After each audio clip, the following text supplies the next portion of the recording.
जिस टॉपिक की बात कर रहे हैं आज वो है expansion of solid due to the heat, यानी उष्मा के कारण ठोसों में प्रसार। जो जब भी किसी पदार्थ को उष्मा दिया जाता है तो उनके अणुओं के बीच की दूरी बढ़ती है, जिससे उनका क्या होता है, प्रसार होता है। When heat given to the body then the distance between the molecules increases due to this expansion takes place। जब भी किसी पदार्थ को सिंपल सी बात है उष्मा देंगे तो वो थोड़ा सा जगह अपने आप क्या करता है, बढ़ाने की कोशिश करता है। क्यों?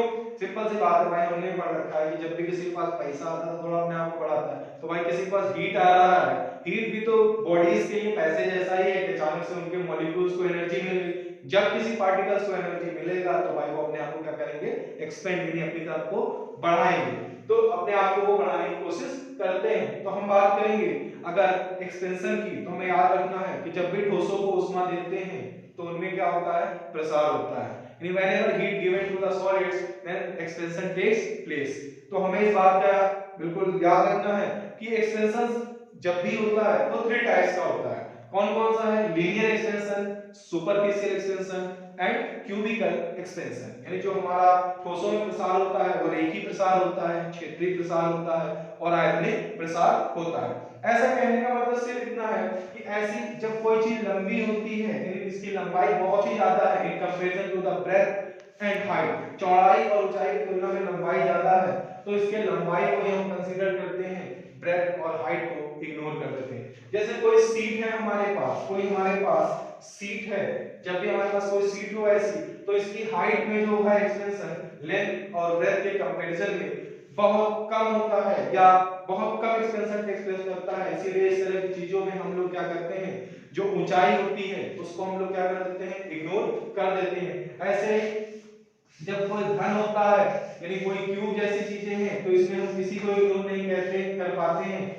इन क्यूबिकल थिंग्स में हम किसी को इग्नोर नहीं करते हैं और length breadth height they are increases, ऐसा हम बोल देते हैं। ऐसा नहीं है कि लीनियर एक्सपेंशन में ब्रेथ और हाइट में कोई चेंजेस नहीं आते हैं या सुपरफिशियल एक्सपेंशन में हाइट में कोई चेंज नहीं आता है या इसमें तो सारे चेंज आ रहे हैं। बट जब हम पढ़ रहे होते हैं रेखीय प्रसार गुणांक तो हम ऊंचाई और जो हमारी चौड़ाई है उसको इग्नोर कर देते हैं। तो हम आज बात करेंगे जिसकी, उसका नाम है लीनियर एक्सपेंशन ऑफ सॉलिड्स, यानी ठोसों का जो हम बात करेंगे रेखीय प्रसार। किसकी बात करेंगे हम जिस टॉपिक की बात कर रहे हैं उसका नाम है ठोसों का रेखीय प्रसार। तो अगर हम बात करें तो हमसे अगर छोटा सा टॉपिक दे दे, कोई हमको दे दे कि इस चौक के बराबर चीज को खींच के लंबा करना है, तो हम भाई खींचेंगे तो कितना खींच पाएंगे? इस चौक को खींचेंगे, बहुत खींचेंगे तो इतना बड़ा हो पाएगा। सिंपल सी बात है, इस चौक का जो इंक्रीजमेंट है वो किस पे डिपेंड करेगा, इतना छोटा चौक खींचेंगे इतना बड़ा हो जाएगा। मान लो खींच के इतना ही बढ़ा पा रहे हैं तो हमें गुस्सा लगेगा कि यार इतना ही बढ़ रहा है, क्या करें? तो हम क्या करेंगे, उसको टेम्परेचर बढ़ाना शुरू कर देंगे, कहेंगे हम इसको पिघला देंगे, आज इसको बिल्कुल पिघला के खत्म कर देंगे और क्या करेंगे, इससे हम बनाएंगे एक तार बनाएंगे और उससे हम बहुत ज्यादा बढ़ा सकते हैं। यानी इसकी लंबाई में जो होने वाली वृद्धि है, यानी इसकी लेंथ में जो होने वाला इंक्रीज है, किसी ना किसी तरीके से इसके ओरिजिनल लेंथ पर डिपेंड कर रहा है। हम लोग भी देख रहे हैं इतनी छोटी वस्तु है बहुत बड़ी होगी, इतनी बड़ी इतनी लंबी वस्तु है तो इतनी, मान लो कोई बड़ी सी हो, अगर इतनी बड़ी वस्तु तो खींचेंगे तो इतना बड़ा होगा और इतना बड़ा है तो खींचेंगे और बड़ा। यानी किसी भी जो हमारे पास बॉडी है उसका जो लेंथ में इंक्रीज होगा, जो इंक्रीज इन लेंथ होगा वो हमें साफ साफ दिख रहा है कि इंक्रीज इन लेंथ जो है वो डायरेक्टली प्रोपोर्शनल है किसके, ओरिजिनल लेंथ के। यानी जो कि कोई भी चालक तार है जिससे उष्मा प्रवाहित हो रही है, तो जैसे ही हम चालक तार को उष्मा देंगे तो उसकी लंबाई में होने वाली जो वृद्धि है, सिंपल सी बात है किस पे डिपेंड करेगी, जो लेंथ में इंक्रीज है वो सिंपल सी बात है किस पे डिपेंड करेगी, छोटा लेंथ है तो छोटी वृद्धि होगी, बड़ा लेंथ है तो बड़ी वृद्धि होगी। भाई इसको खींच के इतना बड़ा करोगे, इतना बड़ा नहीं, पहले से तो खींच के इतना बड़ा हो जाता। तो हम एक चीज समझ गए कि whenever heat given to the body and only length of the body increase, then this kind of expansion is called linear expansion of solids. And whenever heat given to the body and only length of the body increases, then this kind of expansion is called linear expansion of solid. यानी जब भी किसी वस्तु को उष्मा दे और केवल उसकी लंबाई में वृद्धि हो तो इस प्रकार का जो प्रसार होता है उसे हम रेखीय प्रसार कहते हैं। यानी जब भी किसी वस्तु को उष्मा दिया जाता है और उसकी लंबाई में वृद्धि हो तो उसको हम रेखीय प्रसार कहते हैं। और किसी वस्तु की लंबाई में जो होने वाली वृद्धि है वो उसकी प्रारंभिक लंबाई पर निर्भर करती है। अगर इतनी बड़ी वस्तु तो बढ़ेगी इतनी होगी और इतनी बड़ी वस्तु तो बढ़ेगी इतनी होगी। यानी किसी वस्तु की लंबाई में जो होने वाली वृद्धि है उसकी प्रारंभिक लंबाई के अनुपाती होगा। बड़ी वस्तु होगी तो बड़ी वृद्धि होगी, छोटी वस्तु होगी तो छोटी वृद्धि। स्मॉल बॉडीज में स्मॉल इंक्रीज, बड़ी बॉडी लार्ज बॉडी में लार्ज इंक्रीज। दूसरा एक केस और भी है कि हम भाई इसका टेंपरेचर ही बढ़ा दें, कि हम कहते हैं कि भाई इसका टेंपरेचर क्या कर देंगे, इंक्रीज कर देंगे, इसका टेंपरेचर ही हम बढ़ा दें। मान लो इतनी छोटी वस्तु है, खींच के हम नहीं बढ़ा पा रहे हैं, इसको मेल्ट कर देंगे, पिघला देंगे। कितना इसका टेंपरेचर बढ़ाएंगे, टेंपरेचर बढ़ने के साथ साथ सबको पता है कि ये टेंपरेचर बढ़ेगा इसमें एक्सपेंशन बहुत तेजी से होगा, जितना ज्यादा टेंपरेचर उतना ज्यादा बढ़ता चला जाएगा। तो टेंपरेचर यानी हमको पता है इंक्रीज इन लेंथ किस पे डिपेंड कर रहा है, टेंपरेचर पे भी डिपेंड कर रहा है। तो इसको हम क्या कहेंगे, समीकरण 2 और इसको समीकरण 1। हमें पता है कि from equation 1 and 2, from equation 1 and 2 क्या हो जाएगा, delta L directly proportional L into delta T। हमें पता है कि प्रोपोर्शनलिटी का सिंबल हटाते हैं तो एक कांस्टेंट अल्फा लगाते हैं और L इनटू क्या हो जाएगा, डेल्टा T। वेयर जो अल्फा है, अल्फा प्रोपोर्शनैलिटी क्या है, कांस्टेंट, प्रोपोर्शनैलिटी कांस्टेंट है, जिसे हम क्या कहते हैं, कोफिशिएंट ऑफ लीनियर एक्सपेंशन। क्या कहते हैं इसको, कोफिशिएंट ऑफ लीनियर एक्सपेंशन कहते हैं, जिसे हम क्या कहते हैं, कोफिशिएंट ऑफ लीनियर एक्सपेंशन। इसे हम क्या कहते हैं, कोफिशिएंट ऑफ लीनियर एक्सपेंशन। यानी ये जो अल्फा है इसे अनुपाती नियतांक भी कहते हैं और इसे हम क्या कहते हैं, रेखीय प्रसार गुणांक कहते हैं। यानी अल्फा इज इक्वल टू क्या हो जाएगा, डेल्टा L अपॉन में L into delta T, L into delta T।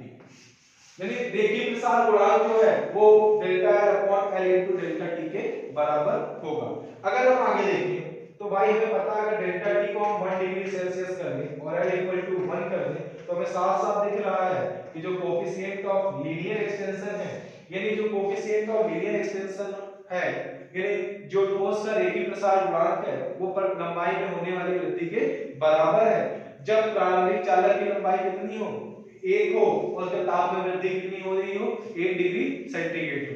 तो किसी ने अगर पूछा कि कोफिशिएंट ऑफ लीनियर एक्सपेंशन क्या होता है तो हम बोल सकते हैं कि इफ द टेंपरेचर, हम ताप ही तो बढ़ा रहे हैं, if the temperature of a conductor of unit length increase by unit degree centigrade. Temperature किसका है, कंडक्टर का, कितने लेंथ का, यूनिट लेंथ का, increase by unit degree centigrade, then increase in length is said to be the coefficient of the linear expansion। बहुत आसान सी definition है कि यदि एकांक लंबाई के चालक का ताप एकांक डिग्री सेंटीग्रेड बढ़ाएं तो उसकी लंबाई में होने वाली जो वृद्धि है वही उसका रेखीय प्रसार गुणांक कहलाता है।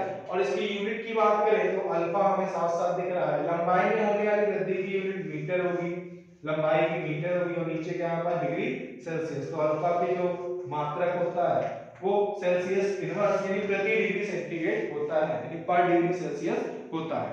तो हमें याद रखना है, किसी ने अगर हमसे पूछा कि रेखीय प्रसार गुणांक क्या होता है तो हम कह सकते हैं एकांक लंबाई की वस्तु का ताप एकांक डिग्री सेंटीग्रेड बढ़ाने पर उसकी लंबाई में होने वाली वृद्धि ही क्या कहलाती है, रेखीय प्रसार गुणांक कहलाती है। यानी the temperature of a conductor of unit length increase by unit degree centigrade, then increase in length is said to be the coefficient of linear expansion। तो वापस से बात करें ना linear expansion of solid की, तो when temperature and only length of the body increases then this kind of expansion is called linear expansion। यानी जब भी किसी वस्तु को ऊष्मा दी जाए सिर्फ उसकी लंबाई में वृद्धि हो तो उसे हम क्या कहते हैं, रेखीय प्रसार कहते हैं। किसी वस्तु की लंबाई में होने वाली वृद्धि उसकी प्रारंभिक लंबाई और ताप पर निर्भर करती है। तो delta L अनुपाती L into delta T, delta L is equal to alpha into L into delta T, यानी alpha is equal to delta L upon L into delta T आ गया। अगर अल्फा क्या है, कोफिशिएंट ऑफ लीनियर एक्सपेंशन, जिसे रेखीय प्रसार गुणांक कहते हैं। तो हम समझ जाएंगे एकांक लंबाई की वस्तु का ताप एकांक डिग्री सेंटीग्रेड बढ़ाने पर उसकी लंबाई में होने वाली वृद्धि रेखीय प्रसार गुणांक कहलाती है। If the temperature of a conductor of unit length increase by unit degree centigrade then increase in length is said to be the coefficient of linear expansion और इसकी जो यूनिट होती है वो होती है पर डिग्री सेल्सियस।